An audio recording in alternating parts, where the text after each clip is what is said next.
A transfer of rulership is coming, and the kingdom of heaven will be on earth. Righteousness will be spread throughout the whole four corners of the earth. Wickedness will be put down.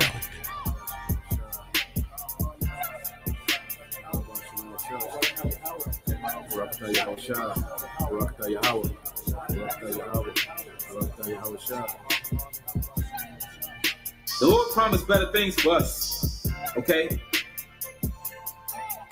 Because the Lord, Yahweh Hashem Yahushua, has a favorite people. And he's going to give this favorite people a heavenly kingdom. A kingdom that's blueprinted and formatted and patterned after his mind. How he want a kingdom to be. Consider the lilies, how they grow. They toil not, they spin not. And yet I say unto you that Solomon in all his glory was not arrayed like one of these. If then God so clothed the grass which is today in the field and tomorrow is cast into the oven, how much more will he clothe you, O ye of little faith? And seek not ye what ye shall eat or what ye shall drink, neither be ye of doubtful mind. For all these things do the nations of the world seek after. And your Father knoweth that ye have need of these things. But rather seek ye the kingdom of God, and all these things shall be added unto you. Fear not, little flock, for it is your Father's good pleasure to give you the kingdom. Sell that ye have, and give alms. Provide yourselves bags which wax not old, a treasure in the heavens that faileth not, where no thief approacheth, neither moth corrupteth. For where your treasure is, there will your heart be also.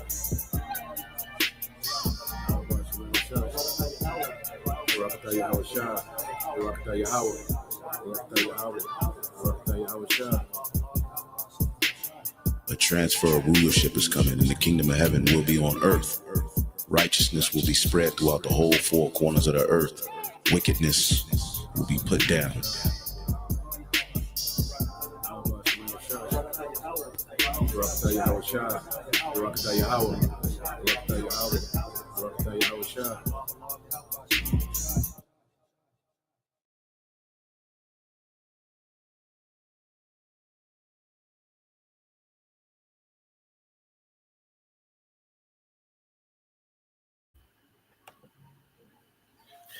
All right, Shalom.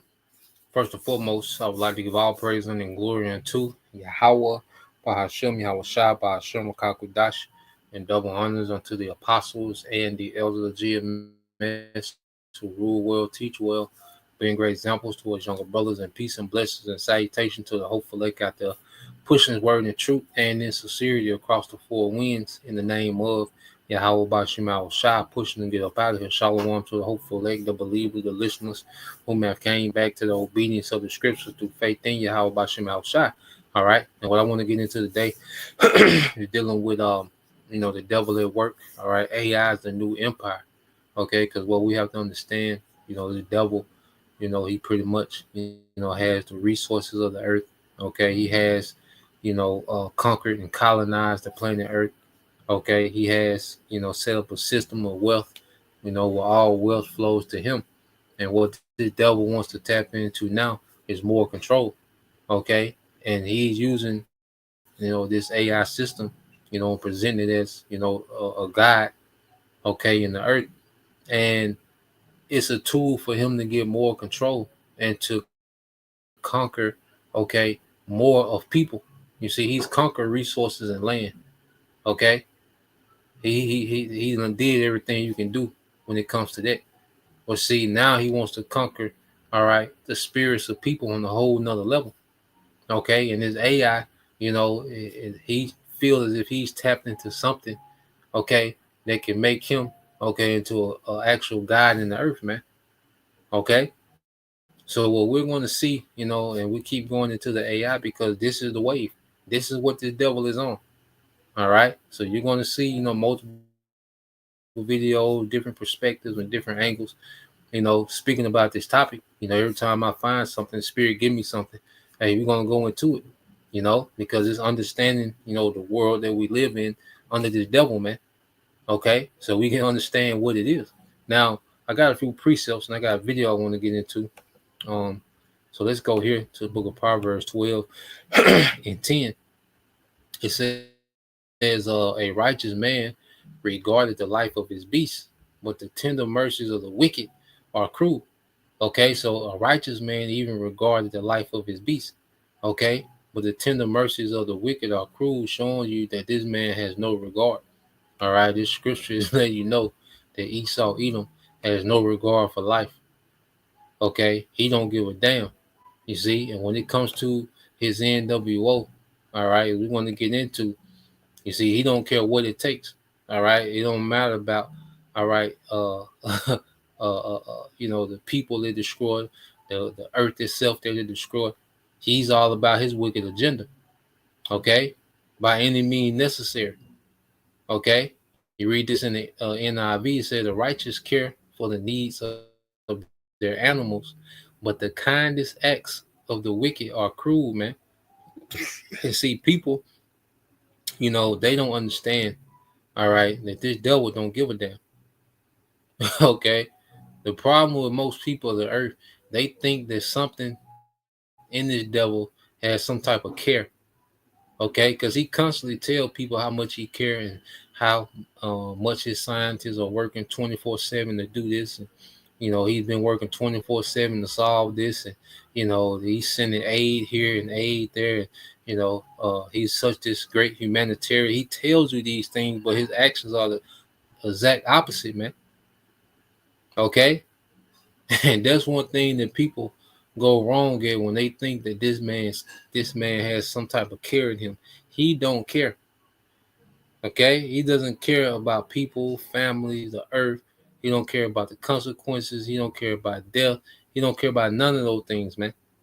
Okay, it's all about profit and power for him. Okay, when we go into this video, it's going to show that. Let's go here real quick to the book of Isaiah. Okay, because the scriptures describe how this man moves, how he will rule. Okay, when you go here to Isaiah 14 and 5, it said the Lord had broken the staff of the wicked and the scepter of the rulers. Okay, and this is speaking of the Lord destroying and crushing, all right, the rulership of Esau Edom. Okay, his staff is going to be broken. His scepter, which represents his rulership, is going to be broken. Okay, and if this man is not stopped, no flesh shall make it, man. Okay, because he is all over the place, man, and he got so much going on, and he puts on like he got it together. This man has a very chaotic, okay, system, okay, that he's trying to bring to the earth, man. All right, it says, he who smote the people in wrath with a continual stroke, he that ruled the nations in anger and is persecuted, and none hindereth, man. Okay, and this devil, all he does is push for more and more oppression, man. Okay, but he has learned how to push oppression, okay, and slavery, okay, as a way of liberty, freedom, and convenience. You see, he has learned how to package, okay, oppression, okay, and slavery and servitude, okay, as a way of convenience and freedom. You see, and people are becoming more and more oppressed. All right, but he's constantly speaking about how he's all about, freedom and convenience. Okay, everything that he presents is a solution, but the situation only gets worse, but it gets better for him. Okay, let's go to a few translations of these, and then we'll get to the video. All right, let's go here to the NLT. All right, it says, you struck the people with endless blows of rage and held the nations in your angry grip with unrelenting tyranny, man. Okay, and what he wants to do with AI and push this device in you to see him is another level of tyranny, man. Okay, to where he has control on a level that no other heathen has had. Okay, he wants to be a tyrant on a whole nother level. Okay, but he presents himself to you as what? The angel of light, the savior of humanity. Okay, so let's go let's go here to the video I found. And she has some pretty good videos. Let me go ahead and put it in the chat. You know, I gotta watch it. I gotta start binging her channel a little bit, kind of see what all she got. But she got some pretty good videos. The first two, this is the second one I've seen by her. Like I said, pretty good channel thus far. You know, uncivilized. You know, I gotta start tapping in a little more with this one. But so yeah, let's just play. All right, and it's how AI is a new empire. Okay, pretty informative, you know. So let's let it play, and we'll comment as needed. Let's go here.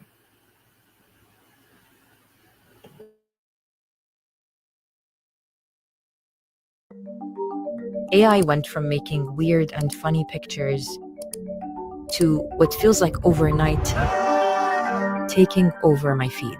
AI influencers are coming fast. Pause. ممكن نحكي؟ Ask me how I know I'm in hell right now. There's a driverless damn car, nobody in the car, with a billboard that says, humans are so 2023. OMG, people, the world is ending. Are you seeing this? This is actually so exciting.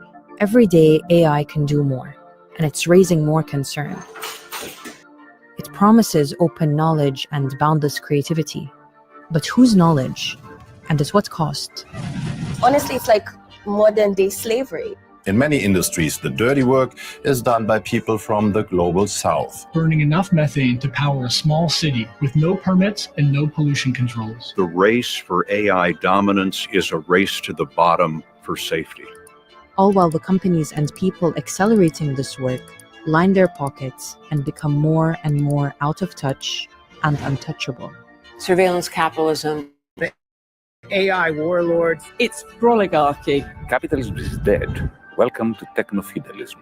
There are a lot of terms and frameworks to make sense of all this. But the framing of one journalist in particular is what will guide us to understand what's happening in the world of AI today. An enormous consolidation of economic and political power in the hands of these companies. These companies actually need to be thought of as new forms of empire. Oh, before you leave, can you turn that document into a PDF for me? Thanks. At 5:30 on a Friday. Hi everyone, it's Tala. Before we dive deeper, we want to give a special thank you to our supporters on Patreon. Doing this work takes time, resources, and editorial independence, so it wouldn't be possible without our supporters online.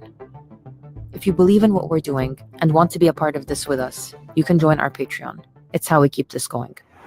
Now back to the video. Empires need resources to sustain themselves and grow bigger. Silicon Valley has always tried to make themselves appear magical by hiding the physical supply chain. While AI feels suspended in servers and clouds, it's actually very resource hungry. First, there's the amount of land they take up. When people talk about the cloud, this is kind of where we are now. This is what they're talking about. It's not in the sky, it's right here. When you ask ChatGPT a question, the answer is being processed and sent back to you in a place like this. It's called a data center. Everything we do online goes through them, so they're not new. This one is from 2014. But running AI requires a lot of computing power. And so the AI boom has triggered a race to build way more data centers, faster and much bigger. $15 billion. $16 billion. $20 billion. And then there's the energy needed. The turbines were capable of generating about 420 megawatts of electricity, enough to power around 300,000 homes. With these machines running 24/7, they're prone to overheating. So these data centers need to be cooled as well. For liquid cooling, the water must be clean, which means using mostly drinking water. This is our cold water pressure in the kitchen. It's overwhelming because you really feel like you are up against this huge wall that you can't penetrate. These data centers disrupt local power grids and put incredible strain on peripheral areas. Not to mention the amount of light, noise, and air pollution that comes from 1, building these mega campuses, but 2, running them. Elon Musk installs quick and dirty turbines to power xAI's Memphis data centers.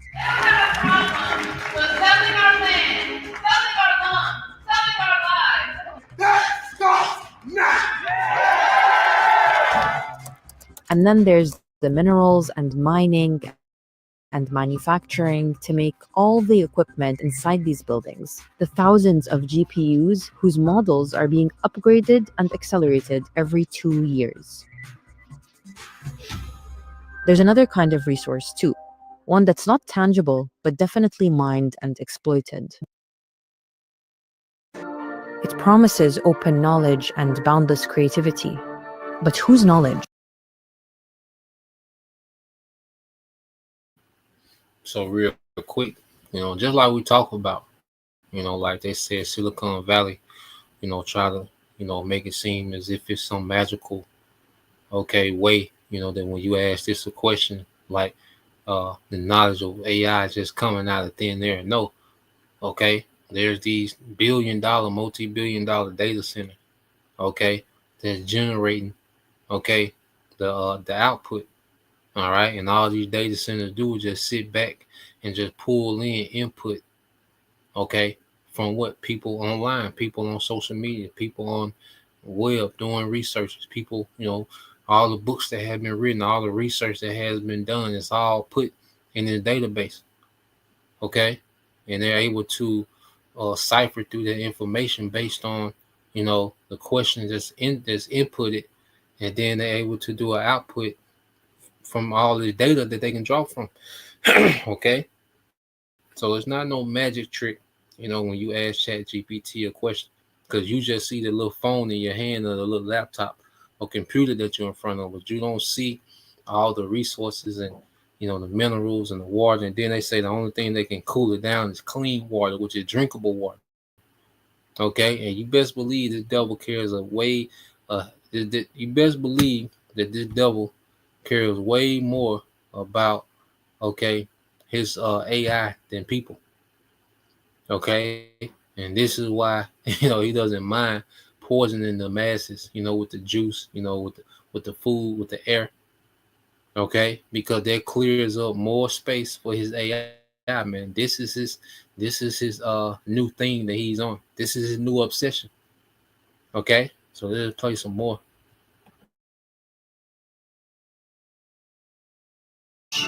And at what cost? Honestly, it's like modern day slavery.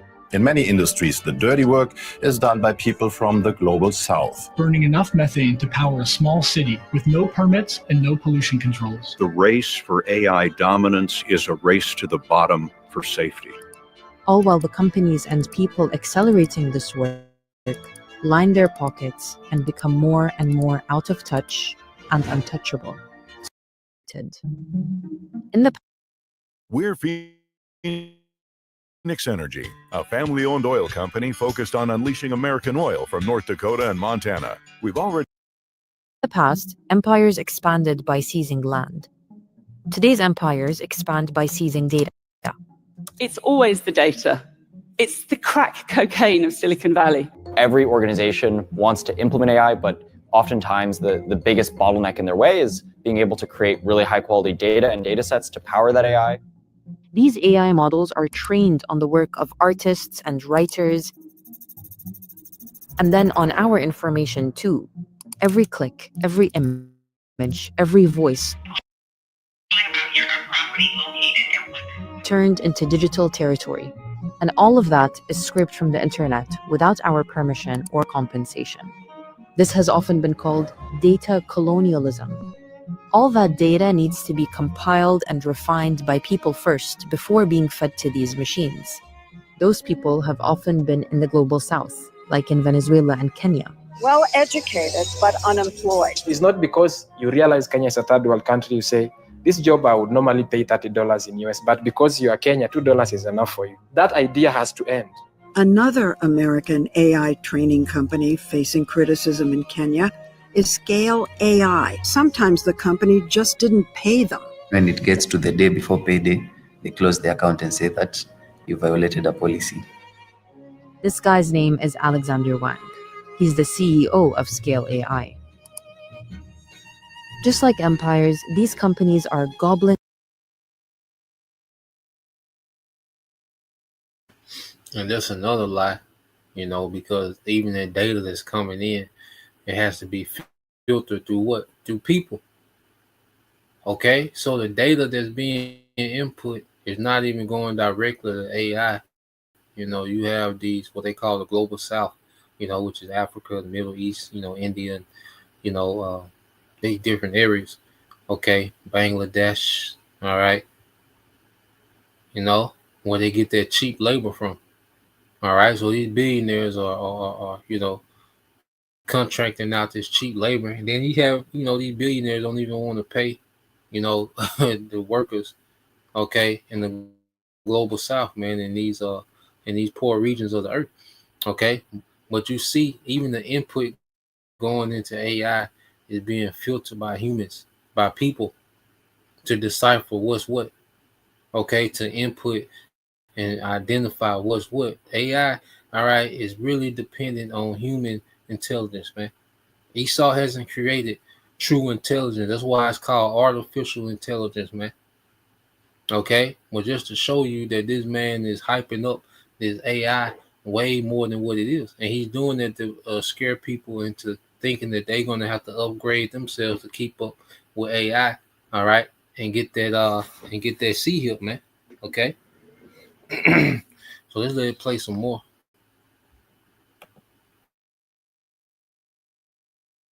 Up resources, selling it back to those pillaged and robbed on the margins, and turning it into wealth for themselves. All the while selling the idea that we need to build and accelerate towards bigger and better AI. And ultimately, all empires have this narrative that there are evil empires and there are good empires. And the reason why they, the good empire, have to be an empire in the first place and engage in all this resource and power consolidation is because they must be strong to beat back that evil empire.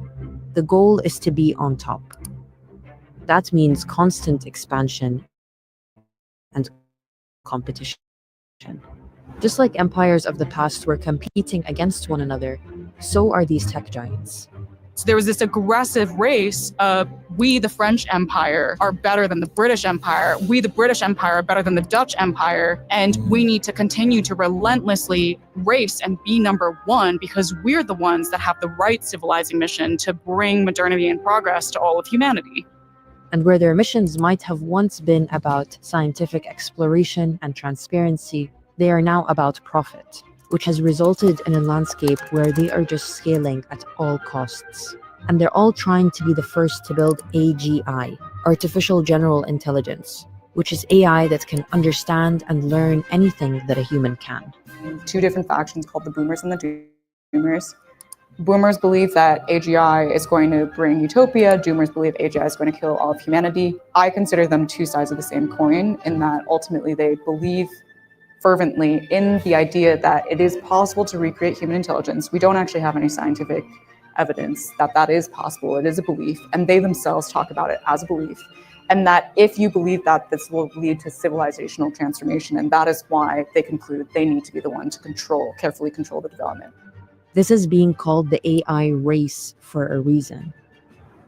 Here's Sam Altman, now CEO of OpenAI, introducing his mentor, Peter Thiel, founder of Palantir. If you're starting a company, if you're the founder, entrepreneur starting a company, you always want to aim for monopoly, and you want to always avoid competition. And so, hence, competition is for losers. This is the ideology of empire.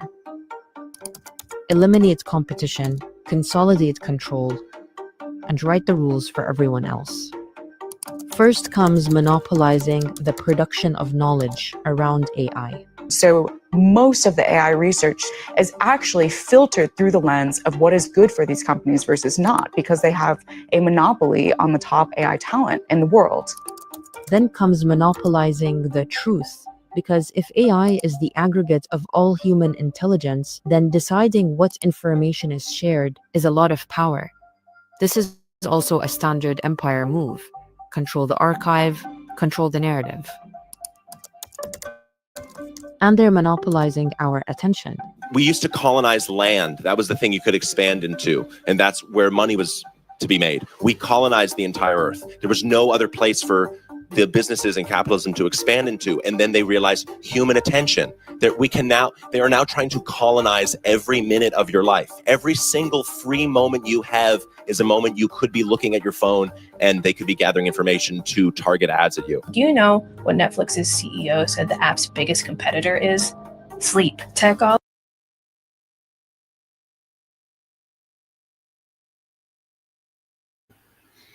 And Netflix said that its biggest competitor was sleep. Okay? Meaning they want people constantly distracting and feeding the AI with their attention. Okay? You know, every second that you spend on social media, okay, that you spend, you know, you see, that you spend, okay, distracted, you know, on the internet, okay, especially if you're into Folly, shopping, whatever, you know, whatever it is, you know, they're using that to train AI to accommodate you on one end, but then to supervise you on the other end. Okay? Netflix said its biggest competitor is sleep, man. Showing you that these people just want you to be, you know, zombies, okay, for this technology, man. You know, they just want to zap all the data that they can to enhance, you know, their AI. Because the AI is driven off of human intelligence, man. That's why it's known as artificial intelligence, man. Okay? Well, when I heard that, I said, God damn, sleep, you know? The tender mercies of the wicked are cruel, man. So let's say it again. Colonize every minute of your life. Every single free moment you have is a moment you could be looking at your phone and they could be gathering information to target ads at you. Do you know what Netflix's CEO said the app's biggest competitor is? Sleep. Tech oligarchs see our collective attention as their manifest destiny, and I'm making that comparison very deliberately. Culture now is just what's next on your phone. And that's AI. Culture is AI now.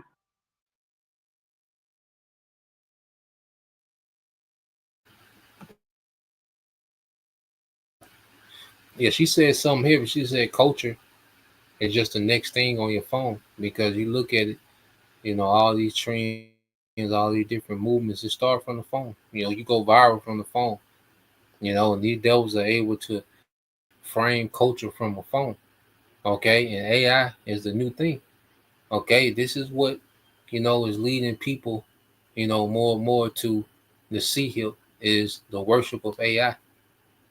Okay, and the convenience that it promises, man. Okay, there's gonna be a main, you know, a tool that these devils use to sell the sea hill. Okay, but she made, you know, a heavy point. You know, culture was the next thing in the phone that becomes the culture. Okay,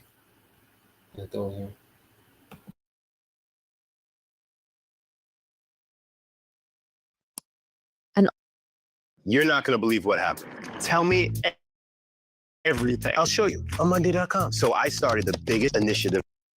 And all this with no transparency on what is fed into these AI models. That's why the Chinese AI company DeepSeek was such a threat.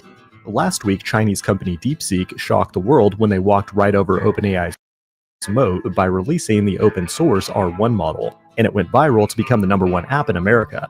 Not only was it better than ChatGPT, but it only cost around $6 million to develop, about 10% of what OpenAI spent on GPT-4. And it used fewer and less advanced GPUs.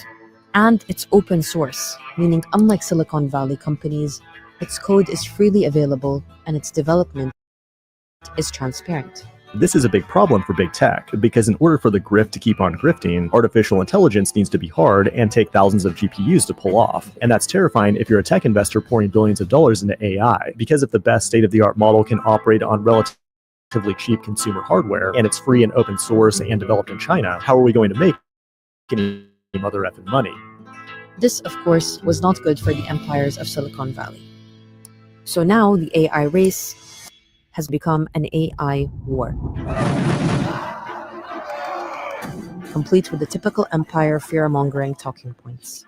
In the tech industry, we often talk about missions. They're often frivolous. This mission, on the other hand, really matters. The AI war will define the future of our world and has the potential to shift the balance of diplomatic power. If what is good for these companies is profits and the bottom line, then it is no surprise that we're now seeing collaborations with one of the most insatiable and ever-expanding industries on Earth. Well, the Tech Squad is reporting for duty. Executives from OpenAI, Palantir, and Meta are on a mission, swapping their C-suite offices for military bases with the goal of bringing some much-needed tech upgrades to the Army. The use of AI in warfare isn't hypothetical or science fiction. It's already live.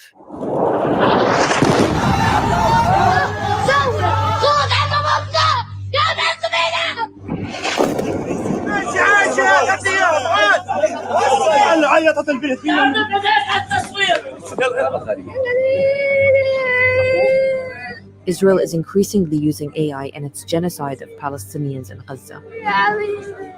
Like the two systems revealed in this investigation, called Project Lavender and Where's Daddy.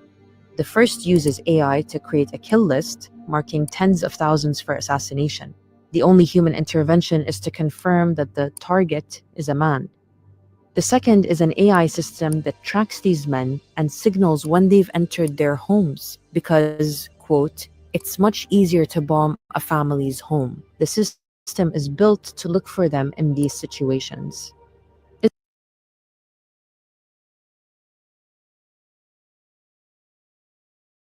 So they're using, AI, all right, in the IDF, all right. And, these wars, we look at it, and they allow, certain events to happen to give them an excuse to go to war.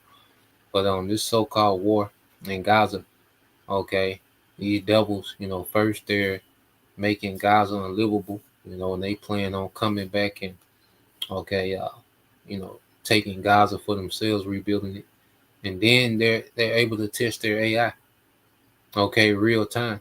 So you have these AI systems that go through and pull up a kill. The AI is putting together a kill list, okay. Then it starts to track all these targets, and it says it notifies, okay, when these certain targets make it to the house, okay. And that's why you see how they're able to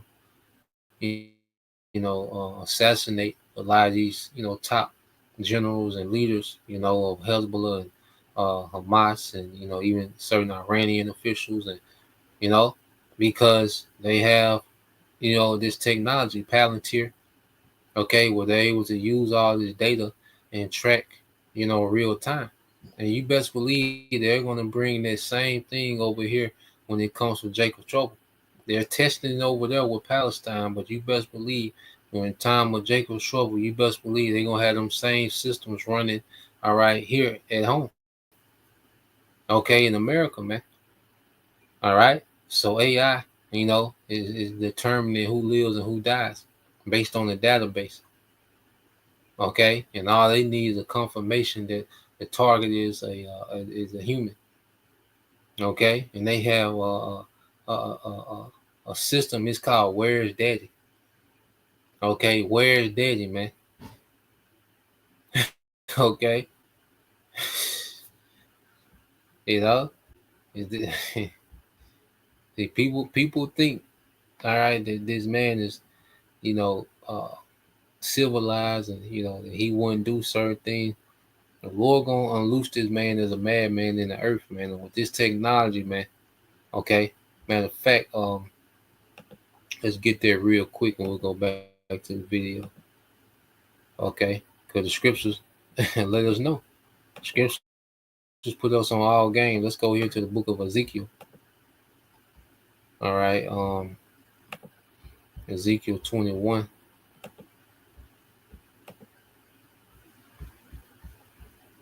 All right, this is the book of Ezekiel, chapter 21. All right, in verse 8, it says, Again, the word of the Lord came unto me, saying, Son of man, prophesy and say, Thus said the Lord, a sword is sharpened and also furbished, man. And who's the sword of the Most High on the left hand side? Esau. Okay, and this devil has been sharpened. You know, the Lord has allowed this man to tap in. Okay, because the sword is sharpened, it means more efficient. Okay, you don't have to use as much force. Okay, to cut, and it doesn't take as many, swings to cut. Okay, when you have a sharpened sword. Okay, so this devil, the Lord, has sharpened this man. Okay, for what? It said it is sharpened to make a sore slaughter. It is furbished that it may glitter. Should we then make mirth? So why niggas in the spirit of playing? Okay, you got niggas trying to be on the cast and no jumper. You see, on the panel of no jumper. Okay, you got IUIC marching with shields. Okay, country song, hang 'em high, calling on the name of Christ, still playing. Okay, so here it is. This devil is booting up, and the Lord is finna unleash this man. And you Israelites, speaking to you Israelites, that's playing. You 2/3, you unruly niggas in the world. Okay, have it. But you Israelites that know that you're Israelites and you're playing and you think you're in good standings, all right. All right, says it contemneth the rod of my son as every tree, and he have given it to be furbished that it may be handled. This sword is sharpened and it is furbished and is given into the hand of the slayer. Cry and howl, son of man, for it shall be upon my people. It shall be upon the princes of Israel, terrors, which are the leaders. When it says the princes of Israel, speaking of the leaders, man. All right, and you guys that think that you made deals with Esau and you're gonna be in the clear, nah, man. Okay, that same sword that you made a deal with, man, that sword gonna be upon you. Okay, the Lord's gonna allow this man to terrorize you niggas, man. All right, you wicked leaders of Israel, man. It said, terrors by reason of the sword shall be upon my people, smite therefore upon the thigh, man. Okay, so you guys, there's just another precept that came to mind. I think that's Isaiah 28. You guys have made this deal with the devil. Okay, you think that you're in good hands. It's Isaiah 28:15. It said, because you have said we have made a covenant with death, and with hell are we at agreement. Okay, when the overflowing score shall pass through, which this devil, okay, hey, the Lord gonna turn this devil loose. It shall not come unto us. And Jake think they in a good position because they're doing Esau's dirty work. They sold out. They're teaching false doctrines. They doing the gimmicks. They making the ministry to be blamed.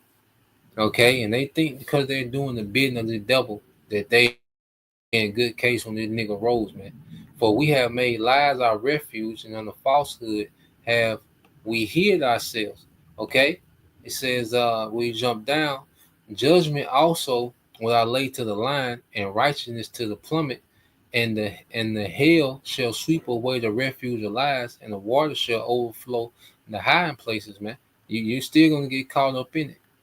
Okay, and when this devil rose, verse 18, it says, and your covenant with death shall be disannulled. Okay, it's gonna be irrelevant that you made this deal and you did this song and dance for Esau. Okay, it's gonna be irrelevant, and your agreement with hell shall not stand. When the overflowing score shall pass through, then you shall be trodden down by it, man. You best believe that this devil, okay, and he can't wait, to get, to you Jakes, man. See, right now they're testing on Palestinians, the ISIS using, Palantir, dealing with the roundup with the northern tribes and a few southern kingdoms, but it's gonna make its way on down. Okay, we're just in the beginning, sorrows, man. Okay, we just wanted to get into that. All right. This nigga talking about.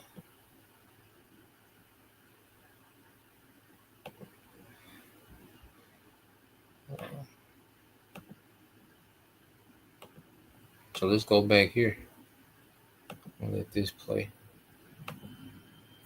Israel does this with the support of Amazon's cloud service and AI tools from Google and Microsoft. For them, it's a laboratory. Of course they want to work with us. Just as past empires used colonies as laboratories, so too does the AI empire today. Satya, how about you show how Israeli war crimes are powered by Azure? You have blood on your hands. All of Microsoft has blood on its hands. Google, you can't hide. You are funding genocide. I'm a Google Cloud software engineer, and I refuse to build technology that powers genocide, apartheid, or surveillance. These companies are acting across the world, playing a role in global politics, in genocide, and they're racing to AGI, developing a tool that might pose an existential risk to humanity with no transparency and a priority of power and profit over our collective well-being. Because they don't really care how much cost it takes on the current planet, because they're done with it. Like, they're just trying to, while like this earth still exists, like pump all of that, the resources rape as much that of they it can. as possible. Yeah, extract exactly. as much of it as possible. Exactly. So who do they answer to? Who is holding them to account? Big tech often frames regulation as a threat to innovation. The ones that are massively regulated are not happening. The ones that are unregulated are happening. But behind the scenes, these companies are helping shape the laws that are meant to restrain them. We believe that excessive regulation of the AI sector could kill a transformative industry just as it's taking off. As Musk helped dismantle the very federal agency that's supposed to protect us against pollution like this. There is no way to miss how this is a coordinated strategy. It's about unleashing energy dominance, making America the AI capital of the world. And the EPA can't be restrictive of that. We can't be suffocating it. We could never win an election on getting certain things because we were in such a small minority. That maybe you could actually unilaterally change the world without having to constantly convince people and beg people and plead with people who are never going to agree with you through a technological means. And this is where I think technology is this incredible alternative to politics.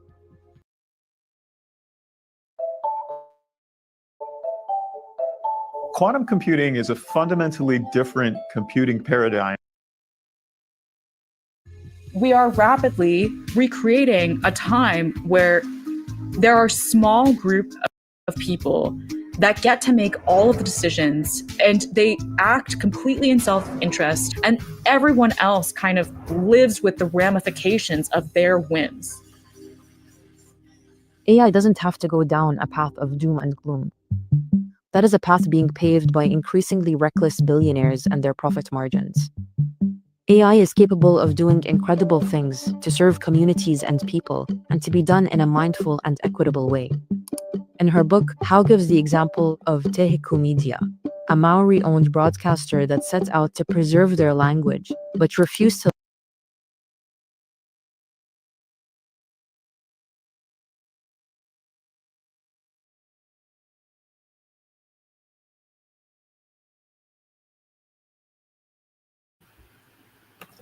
And at the end of the day, the only thing that's going to stop these devils, okay, is when the Heavenly Father sends back Yahweh Shai. Okay, that's the solution to everything that we're hearing. All right, and you're hearing them say that, government regulation is standing in the way, of AI, doing what it needs to do and becoming great. And that's why you have Trump, all right, and J.D. Vance, all right, the president and vice president. Okay, they're all about, lifting any type of regulation on AI to where AI can just come and do what they want with diplomatic immunity, man. Okay, so this is what this devil is leaning into, man, this AI. Okay, this is his new stage of empire, conquering, the minds and the spirits of people, okay, on the whole another level. All right, and the only thing that's going to stop this, man, okay, is Yahweh Shai. All right, and that's why you go here. This is the book of Revelation. All right, chapter 9. Okay, verse 11. It says, "And I saw heaven open, And behold, a white horse, and he that sat upon him was called faithful and true, and in righteousness he doth judge and make war. So Yahweh Shai is coming to wage an actual war against these devils, man. Okay, and it's gonna be quick. All right, as Yahweh Shai said, he seen Satan fall from heaven like lightning. And he was speaking of the war that he was going to bring to these devils, man. Okay, seeing the adversary Esau Edom fall from his rulership quickly. Okay, so Yahweh Shai coming back on that chariot, with their heavenly host is the solution. Because otherwise, all right, hey, no one on earth can hold this devil accountable. Okay, it says his eyes were as a flame of fire, and on his head were many crowns, and he had a name written that no man knew but he himself. Okay, and this is Yahweh Shai coming to take the authority, okay, from these heathens, man, because these heathens, they're all into this AI as well. They're partaking, the scripture saying the glory of Babylon, which mainly, spoke of Asia, which is China, all right, and these other nations, okay, they're all right, partaking in this new world order as well, and that's why you have these nations trying to position themselves, okay, for this new world. These nations are all about, these digital currencies, okay, because even the BRICS, okay, all those nations are preparing to go digital. Okay, there's nations that's already operating cashless. Okay, so they're all about the AI governance. All right, but Yahweh Shai is coming to destroy it all, man. Okay, it says, and he was clothed with a vesture dipped in blood, representing the slaughter, and his name is called the Word of the Most High, and the armies which were in heaven follow him upon white horses, clothed in fine linen, white and clean, and that's the chariots. And out of his mouth goeth a sharp sword, and that with it he shall smite the nations, and he shall rule them with a rod of iron, and he treaded the winepress of the fierceness, okay, of the almighty power, okay, the wrath of the almighty power. So the heaven, Yahweh Shai is coming back, okay, and he's coming back in the anger of the Father, okay. And Yahweh Shai, has the power to express the Lord's anger fully in the earth, okay, beginning with Esau, these heathens, and anyone that's in league, with this beast system, man, okay. So yeah, that's the point. Just wanted to get into that. Lord will, you brothers, all right, and you sister was edified. Once again, I'm gonna leave the video in case you want to watch it. Follow her channel. And be updated with certain things. But Lord will, you brothers and sisters edified. Till next time, I say Shalom, Kwame Yashala, Abba, Shalom.